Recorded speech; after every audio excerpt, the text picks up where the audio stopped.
Dear student কেমন আছো? I hope প্রত্যেকে শুধু ভালো না ভীষণ ভালো আছো।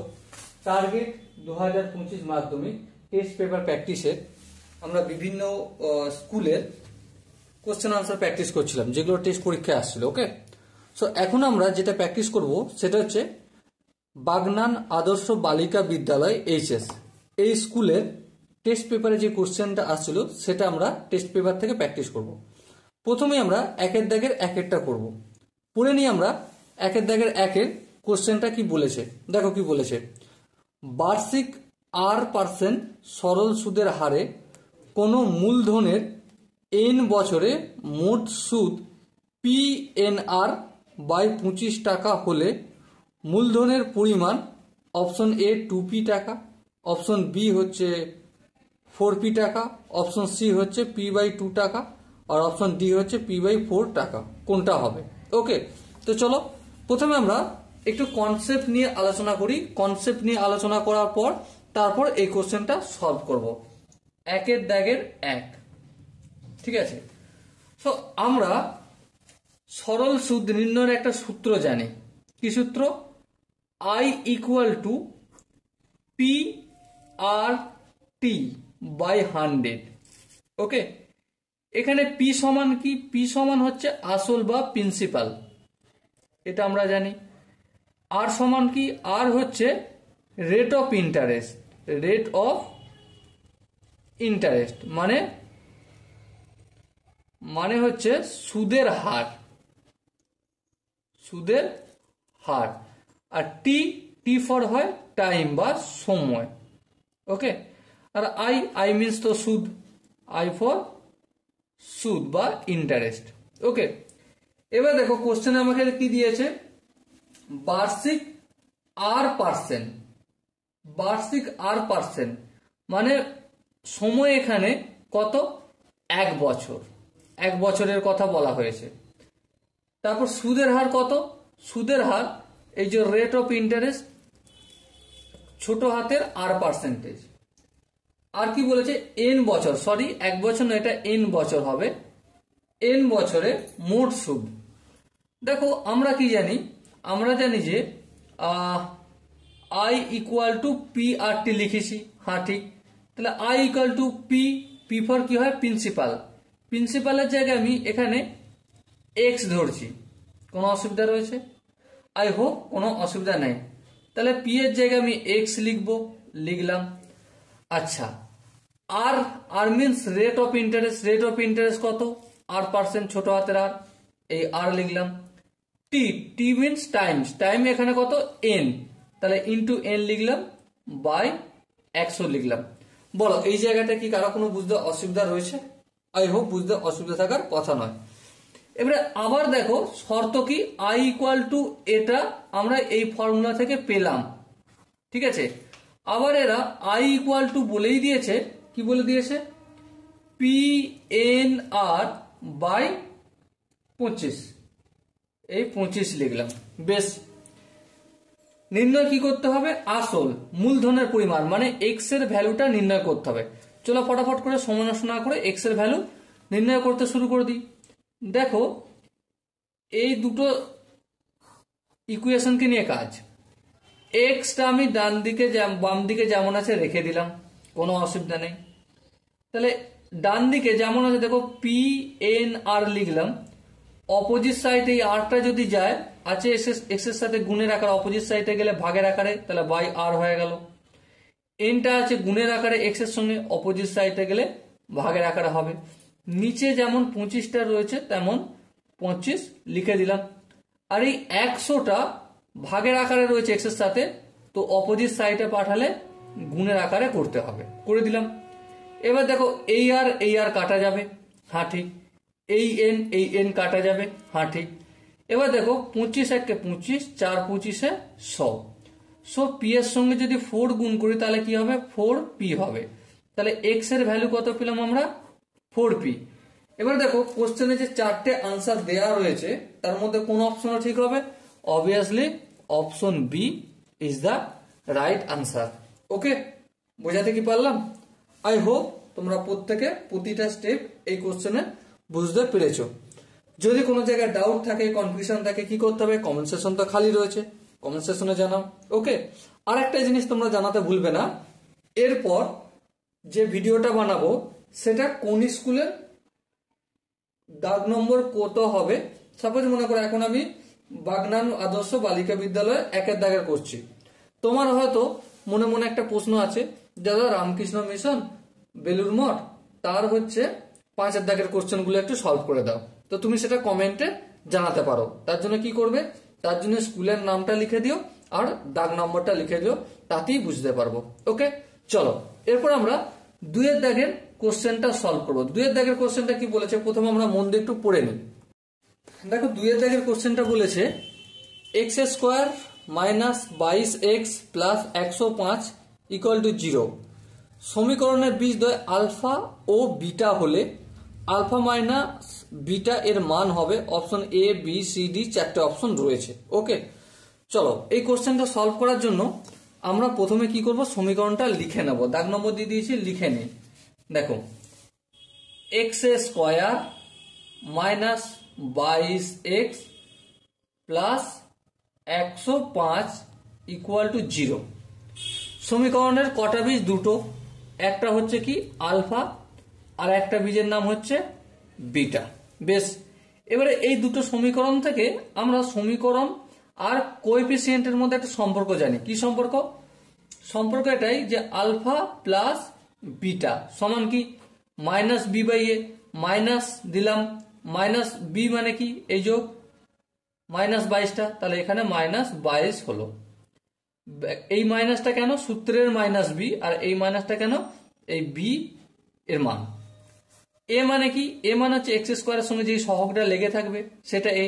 দেখো এখানে x² এর সহগ কিছু আছে না? নেই, কিন্তু গুণের আকারে 1 আছে, তাই এখানে 1 লিখবো। আই হোপ এখানটা কারো বুঝতে অসুবিধা হয়নি। এরপর দেখো আলফা প্লাস বিটা সমান কি?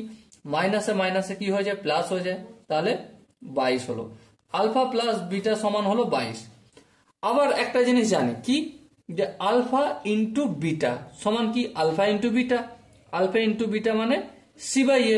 সি বলতে 105/a, এ বলতে 1, তাহলে alpha into beta equal to কি পেলাম আমি? 105 পেলাম। বলো এই দুটো জায়গায় কি কারো কোনো বুঝতে অসুবিধা রয়েছে? আই হোপ বুঝতে কারো অসুবিধা হওয়ার কথা নয়। এবার পরের স্টেপটা বোঝানোর জন্য কয়েকটা ফর্মুলা আমি তোমাদের সঙ্গে একটু গল্প করব। গল্পটা কি? গল্পটা হচ্ছে এটাই যে a প্লাস বি তার হোল স্কোয়ারের সূত্র কি? অবভিয়াসলি প্রত্যেকেই জানি। কি জানি? a² plus b² plus 2ab, এটা জানি। আবার কি জানি?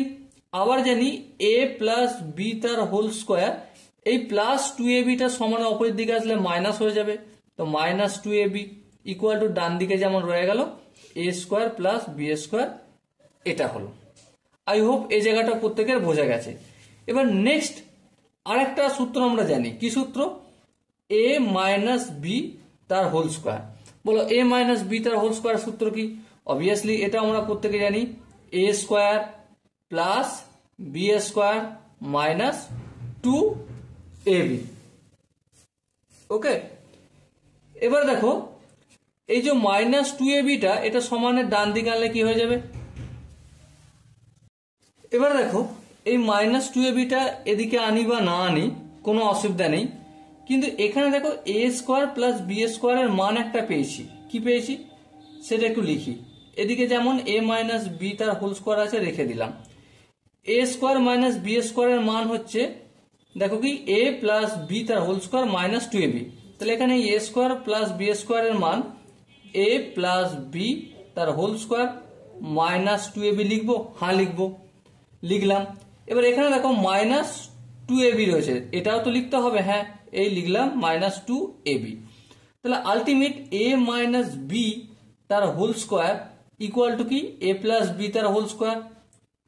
ওকে, এবার দেখো -2ab কত হলো? -4ab। এই আইডেন্টিটিটা আমরা কি জানতাম? হ্যাঁ জানতাম।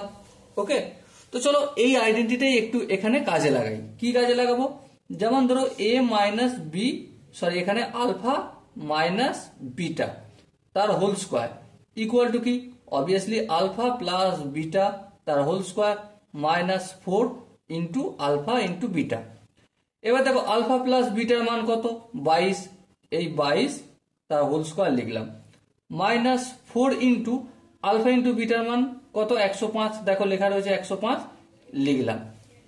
এবার দেখো ধ্যান দিয়ে 22 এর স্কোয়ার মানে কি, 22 দিয়ে গুণ করব, তাহলে ফটাফট করে দিই, 2 দুগুণে 4, 2 দুগুণে 4, ফের 2 দুগুণে 4, 2 দুগুণে 4, সো আলটিমেট কি হবে 4 8 4, তাহলে 484 মাইনাস 4 কে যদি 105 দিয়ে গুণ করি কত হবে, 420 হবে, তাই না? দেখো 4 5 20, হ্যাঁ 420 হলো। এবার দেখো 484 থেকে আমি যদি 420 বিয়োগ করি কত হবে, 64 হবে। সো দেখো আলফা মাইনাস বিটা তার হোল স্কোয়ার ইকুয়াল টু 64, স্কোয়ারটা যদি সমানের অপোজিট দিকে যায় সো কত হবে, alpha minus beta equal to square opposite দিকে গেলে কি হয়, রুট হয়, তাই রুট দিলাম, রুট 64 হলো। রুট 64 মানে আমি প্লাস মাইনাস কি 8 অষ্টম 64 8 হবে।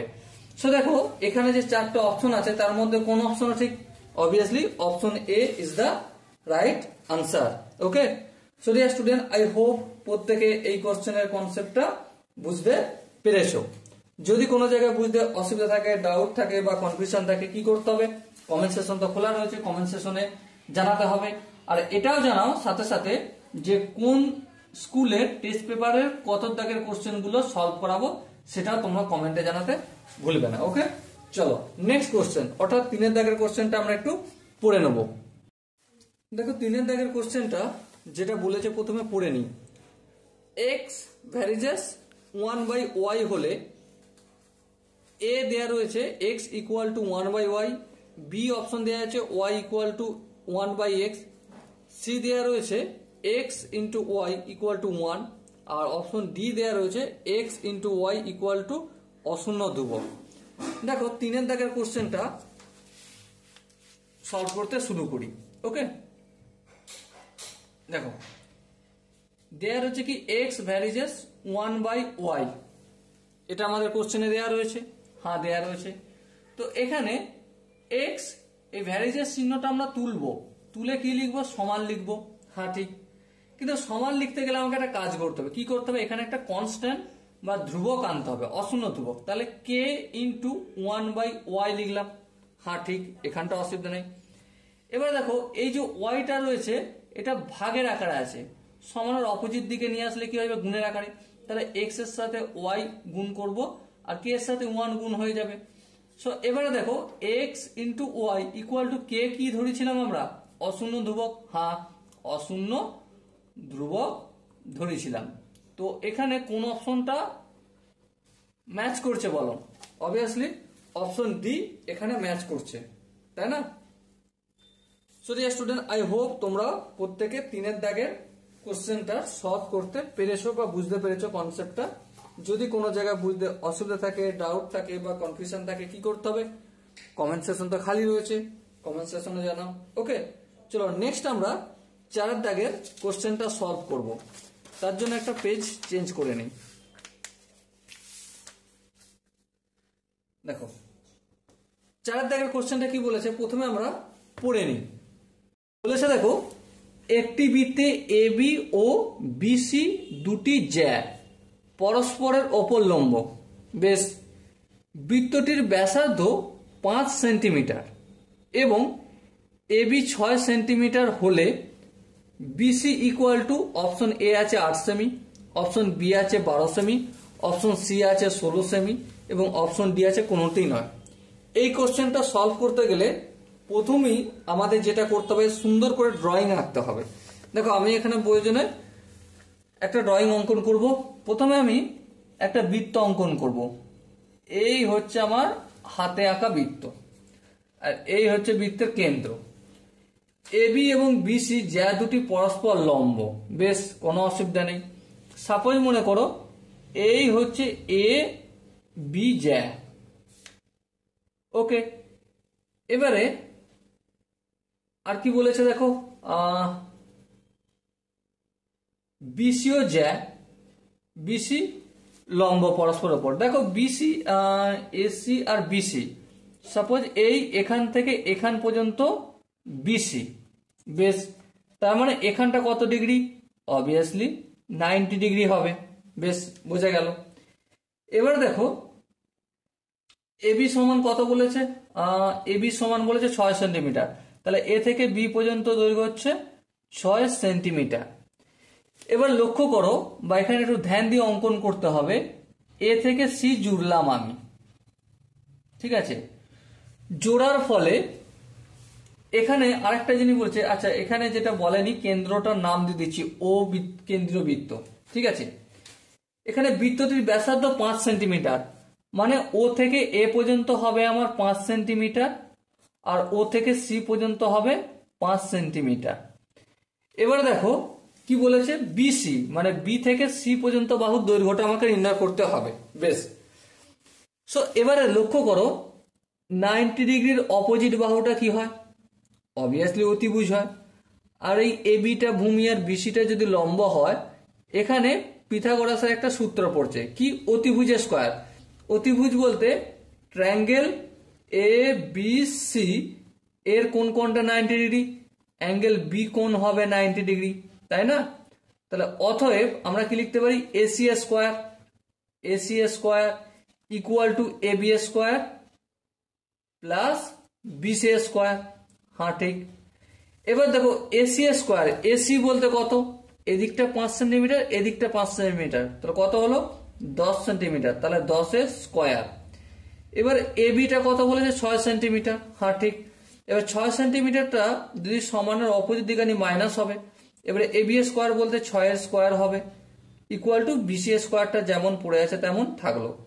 10 এর স্কয়ার কত হয়? 100 হয়, আর 6 এর স্কয়ার কত হয়? 36 হয় ইকুয়াল টু বিসি স্কয়ার। 100 থেকে যদি 36 বিয়োগ করি, 6 কয় 10, 4 দিতে, 3 একে 4, 4 কয় 10, 6 দিতে, তাহলে বিসি স্কয়ার হলো কত? 64। তাহলে বিসি সমান কত? স্কয়ার অপোজিট দিকে রুট করতে হবে, তাহলে আন্ডার রুট অফ 64, তার মানে 8 64 হয়, তাহলে 8 সেন্টিমিটার হবে বিসি বাহুর দৈর্ঘ্য।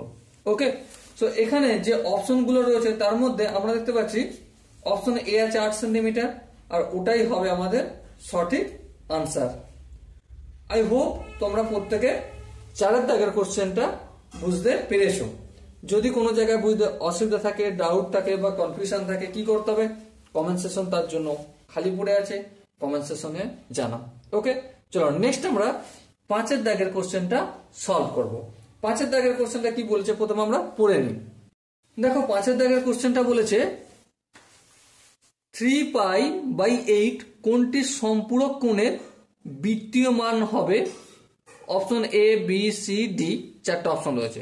দেখো একটা কথা বলি, সম্পূরক বলতে কাকে বলে এটা হালকা করে একটু বুঝে নে।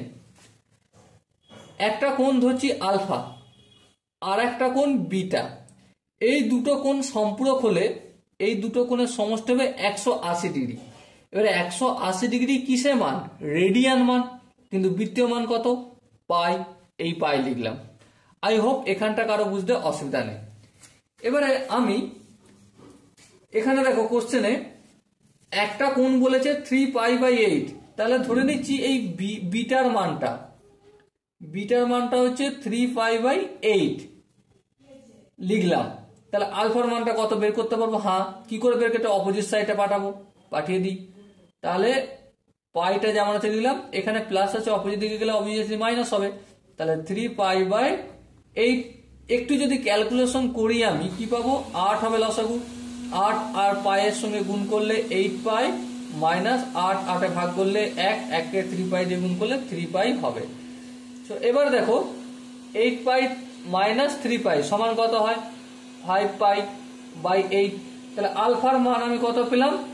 5π/8। তাহলে একটা সম্পূরক কোণের, দুটো পরস্পর সম্পূরক কোণের মান, একটা দেওয়া ছিল 3π/8 আর একটা বের করলাম, সেটা বের হলো আমার 5π/8। এবারে অপশনে একটু খুঁজে দেখি এটা আছে কিনা। হ্যাঁ দেখতে পাচ্ছি আছে। কোন অপশনটা? Option B. দেখো 5π/8, আর ওই মাথায় যে সি মতো চিহ্ন দেয়া রয়েছে ওটার মান হচ্ছে, ওটার নাম অ্যাকচুয়ালি বৃত্তীয় পদ্ধতিতে, যেমন আমরা 45 ডিগ্রি বলি না, রেডিয়ানের চিহ্ন ডিগ্রি, তেমন সি দেওয়া রয়েছে এটা বৃত্তীয় মানের চিহ্ন। ওকে, আই হোপ তোমরা প্রত্যেকে 5-এর দাগের কোশ্চেনটাও বুঝতে পেরেছো। চলো নেক্সট আমরা 6-এর দাগের কোশ্চেনটা সলভ করব। 6-এর দাগের কোশ্চেনটা কি বলেছে প্রথমে মন দিয়ে বুঝে নিন। দেখো 6-এর দাগের কোশ্চেন কি বলেছে সেটা একটু পড়ি। এইচ উচ্চতা বিশিষ্ট একটি লম্ব বৃত্তাকার শঙ্কুর আয়তন ভি ঘন সেমি হলে তার ভূমির ব্যাস হবে, option A B C D, 4টে অপশন আছে। চলো এ শব্দ কিছু পরে করব, কিন্তু তার আগে একটা কাজ করি। কি কাজ? ড্রয়িং করি। প্রথমে একটা শঙ্কু অঙ্কন করি। দেখো শঙ্কু কেমন হয়, এরকম ভাবে বেসটা হয় কি বৃত্তর মতো, আর এই হচ্ছে আমাদের শঙ্কু। ঠিক আছে, শঙ্কুর এখানটা বৃত্তের ব্যাসার্ধ আর শঙ্কুর ভূমির ব্যাসার্ধ একই ব্যাপার, আর ধরছি। আচ্ছা, তাহলে ব্যাসার্ধ আর যদি নির্ণয় করে নিতে পারি, ব্যাসার্ধ নির্ণয় করে নিতে পারলে ব্যাস তো অনায়াসে নির্ণয় করতে পারো, 2 দিয়ে গুণ করলেই পেয়ে যাবো, তাই না? হ্যাঁ ঠিক তাই। তাহলে যদি তাই হয়, আচ্ছা শঙ্কুর উচ্চতা আমি ধরে নিচ্ছি এইচ। কি ধরে নিচ্ছি? এইচ। তাহলে এবারে অঙ্কটা তাহলে করতে শুরু করি। আয়তন, শঙ্কুর আয়তন সমান কি? শঙ্কুর আয়তন সমান 1/3 পাই আর স্কোয়ার এইচ। ওকে, এবারে আয়তন সমান ওখানে কি দেয়া রয়েছে কোশ্চেনে? ভি। তাহলে আয়তনের জায়গায় আমি কি লিখবো? ভি লিখবো। আশা করি এখানটা কারো বুঝতে অসুবিধা নেই। Equal to 1/3 pi R square H লিখলাম। এবার দেখো 1/3 এর 3টা কিরকম আছে? ভাগের আকারে, অপোজিট দিকে পাঠালে গুণের আকারে, তাহলে ভি ইন্টু 3 করবো। পাইটা কি আছে? গুণের আকারে, অপোজিট দিকে পাঠালে কি হয়ে যাবে? ভাগের আকারে। এইচটা আর স্কোয়ারের সাথে গুণের আকারে আছে, অপোজিট দিকে পাঠালে ভাগের আকারে করব। আর এখানে আর স্কোয়ার যেমন আছে তেমন থাকলো। এবারে দেখো অতএব দিয়ে আর স্কোয়ার ইকুয়াল টু, একটু সাজিয়ে যদি লিখি, ভি এর সঙ্গে 3 গুণ করলে 3v, পায়ের সঙ্গে এইচ গুণ করলে পাই এইচ। স্কোয়ার এদিকে রয়েছে, স্কোয়ারটা অপোজিট দিকে পাঠালে আর সমান কি হবে? Under root of 3v by pi H. এবার দেখো এখানে যে 4টে অপশন আছে, আচ্ছা সেন্টিমিটার হবে, ঘন সেমি ছিল মানে এটা সেন্টিমিটার হবে। দেখো যে অপশন আছে, অপশন এটা তো কোনোদিনই হবে না। অপশন বিটা কি আছে দেখো, 3v by pi H centimetre. আচ্ছা, এটাই অপশন বি হবে আমাদের সঠিক আনসার। ওকে, এই ভিডিওতে আমরা বাগনান আদর্শ বালিকা বিদ্যালয়ের 1-এর দাগের 6টা কোশ্চেন, যেখানে 6টা করতে হবে, সবগুলো করলাম। আশা করি তোমরা প্রতিটি কোশ্চেন বুঝতে পেরেছো। যদি কোনো জায়গায় বুঝতে অসুবিধা থাকে, ডাউট থাকে, কনফিউশন থাকে, তার জন্য একটাই রাস্তা পড়ে আছে, সেটা কি? কমেন্টে জানাও কত দাগের কোশ্চেনটা বুঝতে অসুবিধা হয়েছে, স্কুলের নাম আর দাগ নাম্বার দাও, আমি তার জন্য একটা ডেডিকেটেড ভিডিও নিয়ে আসবো। ওকে, সো দেখা হচ্ছে পরবর্তী সেশনে। ততক্ষণ পর্যন্ত ভালো থেকো, সুস্থ থেকো এবং জয় হিন্দ।